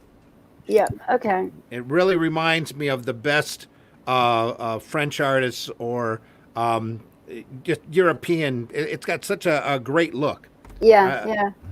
The intro page does actually have, so the background that you're seeing on the video there, that's taken from the intro page, and so all you see is like the cityscape, and you'll have like just writing at the top to kind of, it's a bit like, sort of Star Wars, where you have that intro just to give you an idea, flavor of what's going on, and and then it starts. Cool. So yeah, I'll put that on tomorrow. There's a question for you there. Is there? Oh, I'm late. Have you asked Anna of her influences as a creator? What kind of comics has she been exposed to? Eon Flux was one of them. I've looked at Saga. I'm trying to think which one. Is it Tokyo Ghost? And there was one image, an image comic. I'm trying to think what it was called. I can't remember it now. But like, was probably the gorgeous work of Mike Turner, more than like, Oh God, no! Leave Bernie dead. You know what? All right. I see. I see the Aeon Flux, and I guess Saga. You said Saga is a good one. I'm trying to. You said the third one. You remember who may have drawn it or what created it? Was Saga? Yeah. Well, not with Saga. With the other book, you said there was a third. The other book. Tokyo Ghost. Yeah, Tokyo Ghost. Yeah, that's a. I'm just looking it up now because I'm so good at remembering names. There we go. And I think that Randy, when you a project like this, Randy, would this have been? The creators Sean Murphy, Rick Remender. Creators. That I mean, beautiful artwork. Absolutely. I mean, it's just stunning. He's that MBS says, "Don't worry, Anna. NS. The question wasn't a test." It's all right. It's I know my comics. It's a fantastic looking book. I can't wait to read it. And of course we'll do it. And I ordered more than one, so maybe I'll have a couple. I'll be. Oh, thank you. I've actually done a retailer's bundle because I had a couple of requests for it. Being new, I never thought to kind of do a bundle, where it's more than one. So that's kind of worked. Going back to influences, I grew up with like 80s sci-fi. So if you think of like Quantum Leap and Star Trek and Battlestar Galactica, and then there was Street Hawk and what else, Knight Rider, and all those things. But yeah, it was also Blade Runner, this kind of the styling of it that really appeals to a lot of, sort of fashion designers. You ask them, what film they love, and a lot of them will say Blade Runner because, the costumes stood the test of time. You watch that film and it doesn't feel dated. So that's kind of the challenge that I wanted to have, where I wanted to sort of have a world that wasn't going to feel dated. And, you know, it's really like, even though there's a lot of bad things happening, it doesn't have to be depressing. You know, it can be, you know, sort of fun, you know, like it's kind of like looking at the idea like through a crystal ball and seeing what the future is going to be like. I think that's something what I liked about Back to the Future, especially when they did the second one. You know, it's just fun seeing, oh, the future could look like that, even though when we did get to that sort of time, you know, we were kind of like, where's our hoverboards and our flying cars, you know? So I say, yeah, it's about thinking escapism and thinking sort of out fantasizing. I think there's a reason now. I know why Doc Brown didn't want to go to 2020 now. It's all downhill after 2019. M3 mentions that Flux had some great art for sure, and that it reminds him a little of your book's art. Well, amazingly, M3, Timothy worked on the Ian Flux comic. Yeah, definitely. Yeah, I'm trying to think so. When we were doing the sort of development for the characters, and he says, I mean, one of the things when he was doing the Eon Flux graphics novel, they told him to do the hair where it's a bob, similar to what was in the film. Mm-hmm. So he wasn't allowed to do the big swirls. So when we got to do this comic, I said to him, you know what, just knock yourself out, go as big as you want to go. Like, you know, like do the I mean, we ended up with cinnamon swirls, you know, mm-hmm. you know, just really go big with the hair. And so, yeah, so he's really happy kind of to get a chance to have that freedom to be able to do, you know, that stylized, you know, a version of the hair that he never wasn't able to do for Eon Flux. Yep. And we, you know, yeah, I mean, there is that inspiration from her, but, you know, it's, you know, definitely a completely different character to Eon Flux. Yeah, she's she looks like she's a little bit more, and she's not gonna die every episode too. That's cool. Yeah, there's no clones of her. You know, if she dies, she dies. Yeah. You know, so yeah. M3 says people are not responsible enough for flying cars, and he says, I guess that makes sense. Not responsible enough for laser weapons either. I guess they still need to dream. Yeah, you know, the laser weapons. I probably don't need a laser. I would like a lightsaber, but I know I would hurt myself and others. I don't need a lightsaber. Eventually, you'd have holes all through the house. Yeah. Maybe through me, because you. Probably. Oh crap! I didn't mean that. There's my foot flying off. You've got this book. Is there any other stories you think about telling? Any other stories that grew in the back of your head? Any other stories, you know, in terms of like outside of this world? Outside of this world, you know, so, you know, there is, I mean, basically there's the reformist world. So I think there's two other worlds. There's the reformist world where they don't want technology, you know, sort of being invasive. Mm. And they're very kind of, you know, in a way spiritual, a bit puritanical, but in the sense they're just free spirits. Mm-hmm. And, you know, they kind of frown upon anyone who does wear an implant. So you can imagine, you know, what their reaction is, you know, to either, you know, seeing, you know, having this implant and being amongst them. So it does cause a bit of conflict. You know, they will see her as a traitor. And also there's another world where, you know, they're so into their, you know, into their technology. They have no issues with kind of, you know, sort of having these implants where it actually takes over their bodily functions if and when they need it. So there is a sort of kind of like a Medusa character where she's you know, had so many health issues that she's just half machine now. And so she's kind of pretty much the antagonist. There's a couple of antagonists, and she's pretty much the worst of them. And this particular, I want to check. Okay, I want to check something. Well, from Indie GoGo Radio, Someone asked, "Are you a fan of Cyberpunk, the video game?" Do you play video games in this? Have you ever? Well, it's been a while. I did. I used to play sort of Street Fighter, and so it's just been a while. I have. What was it? I was playing Resident. No, what was it? Assassin's Creed. That's it. I dropped the kids off at school and then decided to put in some Assassin's Creed. I think I was stressed that day. Yeah. I needed to, take my anger out on something. Yeah. Assassin's Creed. Nothing's cooler than Assassin's Creed. You stab someone and then hide with the clergy and walk down the street, and the other guys don't notice you. I'm just gonna hide with these priests and walk down here. No one noticed me. Get in the way. I just killed that man. That book looks nice. I think it will bring some fresh air to Indiegogo. I dig the dull color scheme. And,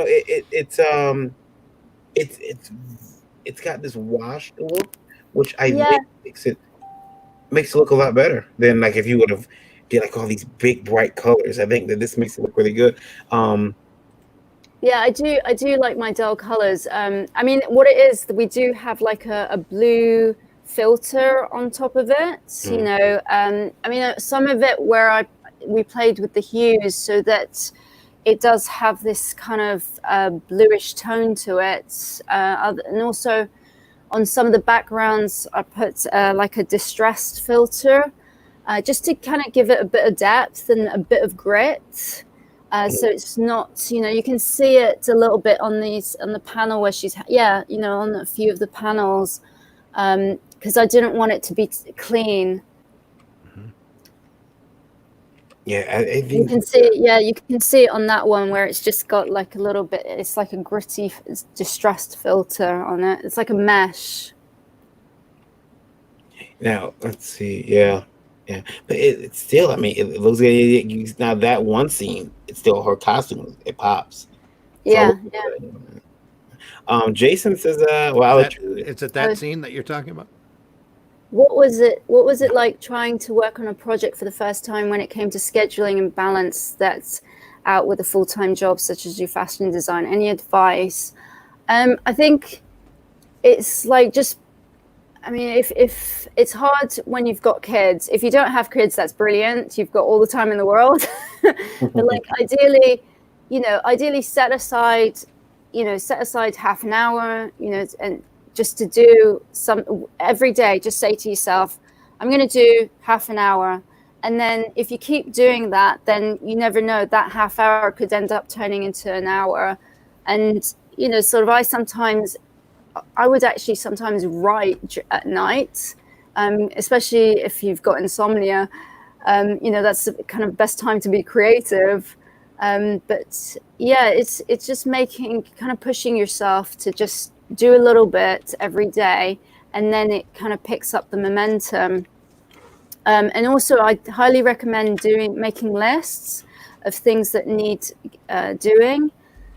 So what I do is I'll just say, okay, these are all the things that I have to get done. And then that way it helps you just gradually mark things off. So, and try not to overwhelm yourself by having massive goals. Just kind of break them down into bite-sized chunks, so that way you can do a little bit at a time, and before you know it, you've reached your goal. See, that's easy. But see, these Ines are lazy Americans, and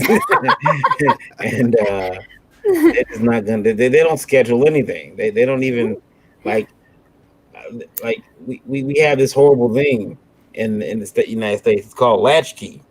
And what latchkey is it's a nice name for when you forget to pick your kids up from school. So they put the kids back in the school and they feed them and let them play games and get tutored, and then you can show up at 4:30, 5 o'clock, smelling like wine because they know what you were at home doing, and you take your kids home and and then you give them hamburger helper and some of the bed. At least that's how it goes in my house. No, I'm not that bad, but I do agree that it is important to try to schedule some time to get your book done. Not sure what's up with Retney Herod. He just likes a lot of K's. It is important to make sure that you do have that time scheduled out so that you can get something done, get chunks of your book done at a time. Randy's doing that right now. He's getting chunks of his book done. He's going to be finished probably before this end of this year is out. Would you say, Randy? Hopefully the end of the decade, yeah. That's right. What are you working on at the moment? I am actually doing. I haven't announced the just what I'm doing yet, but it's going to be the history of the direct comic market here in the States. So there's so many folks out there that don't know where we've been. Yeah. And the market has evolved and shifted in so many ways in the last 30 years, especially that I think it's time to make a book to let everybody know what's been happening. All right. No, that sounds really interesting. It's a lot of fun. Yeah. It's told through a little angry monkey. That's a good angle. and I'm still working on my book, Begotten, which is I'm actually between issue 0 and 1, and I'm working on both at the same time.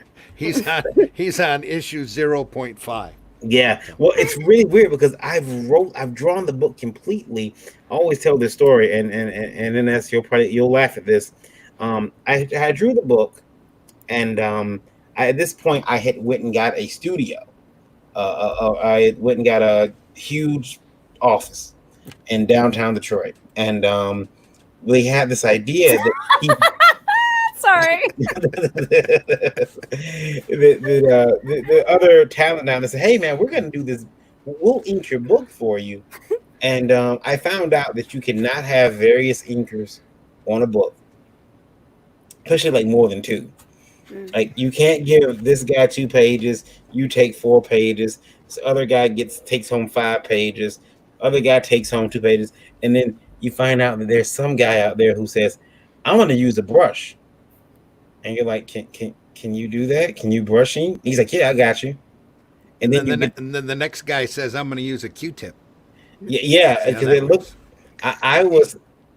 You might want to cover your ears on this, but I believe I remember when someone seen it, said he didn't use his brush. He said he stuck his dick in ink and smeared it all over the page. Look, be quiet, Lolo. It's not funny. Lolo's laughing. Yeah. Because it looked that bad, and I never wanted to cry so bad while looking at my art. Like I remember looking at my art. And wait a minute, Marion. Yes. You talking about Nick Gibson's book? No. No. He's talking about. I've had that experience before, where you've given a book to an inker, and then when you get it back, you just curse, and you got to do something. You spend 2 weeks trying to make up for that person's mistake. I had worked so your hard mistake for giving it to that person, really, on those pages, and I remember sitting in the car, going home. And my eyes were like trying to. I didn't want to cry because I had worked so hard on the pages. I'm like, everything's red. I remember thinking to myself and asking out loud, like, why would he do this? Like, do you remember? Did anyone see Spider-Man 3? You remember when the Eddie Brock character went to church and was praying like, "God, kill Spider-Man"? I had one of those moments like, God, why would he do this in my art? It looked horrible. So I drew this book once before, and I'm kind of glad that it was so bad I didn't want to put it out, because it gave me an opportunity to draw it yet again and take the skill that I have now and apply it to the project, rather than putting it out back when I was totally not ready and would have colored opinions of what I could do. But yeah, I don't. So I'm between issue number 0 and number 1. I'm bouncing between both of them, drawing the pages, and it's a headache. It's all Randy's fault too, because it might have been out by now.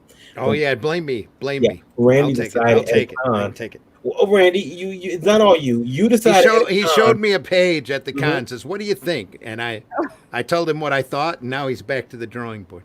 Yeah, and it doesn't help, Randy.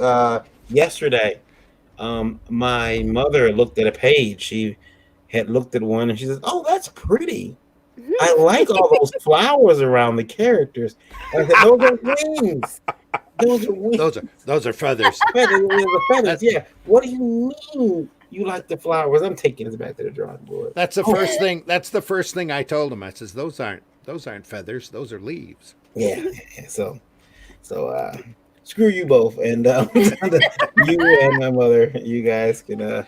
Jason says, yeah, I've been there. That's why I made the promise to link everything on my own, or to ink everything on my own when it comes to my own indie projects at the moment. Yep. Mm-hmm. Sometimes things are best done yourself. You know? Yeah. So we are approaching that 2-hour mark. It is time for us to wrap it up here. But let's look at EYVA one more time here. I want to say EYVA. See my lazy.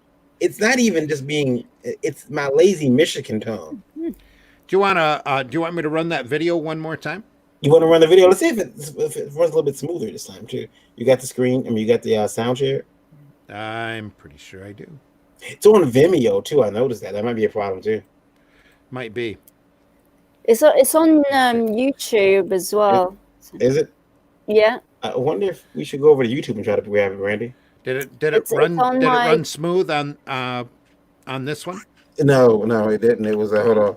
Let me see if I can find it. Did it buffer a lot or what? It was skipping. Huh. Ran smooth on my end. Did it? Yeah. It could be a StreamYard issue. All right, here I'll run it on my end. How about that? Yeah, go ahead. All right, hold on. All right. Here we go. All right. Full screen. Got it.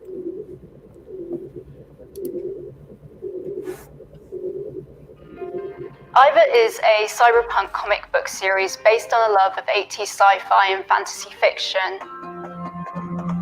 The story is set in the Ardent Nation, an upbeat, stylized technological utopia set in the 23rd century. However, all is not what it seems, Individuality and privacy are rare commodities that only the governing elite are privileged to.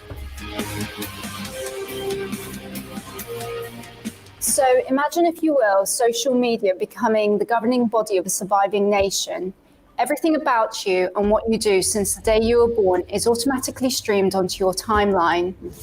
This is then monitored by a totalitarian regime known as Mainframe. Mainframe's prime directive is to compete for technological advancement and for survival in a post-apocalyptic world. In the spirit of fighting cyber terrorism, people of the Ardent Nation are kept on a short leash through the use of surveillance implants. The message is simple: comply with Mainframe's standard behavior protocol or be rehabilitated.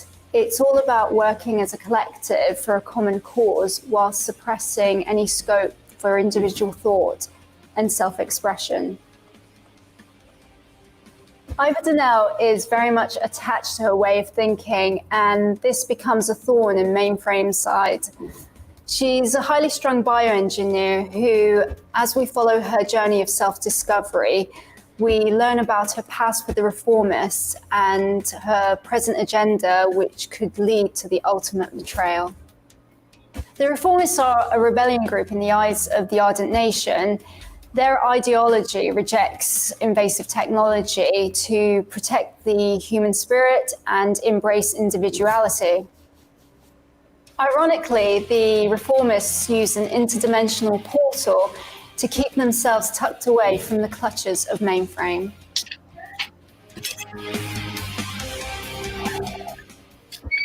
EYVA started off as a TV screenplay which explores conflict between differing ideologies. Due to the storyline and the stylized visuals, it naturally evolved into a graphic novel. EYVA is now complete and ready for publication. It's a labour of love that's been brought to life by the epic illustrative skills of Timothy Green II.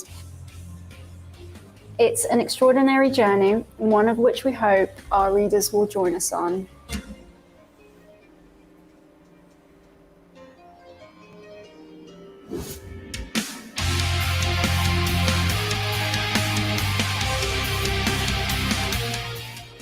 It's just great. Again, that's EYVA, EYVA on Indie GoGo.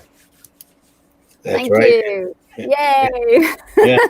It looks great, and I think that I mean, everyone should go over there and back that campaign. M3SC says excellent, and Wait tells like a true story. And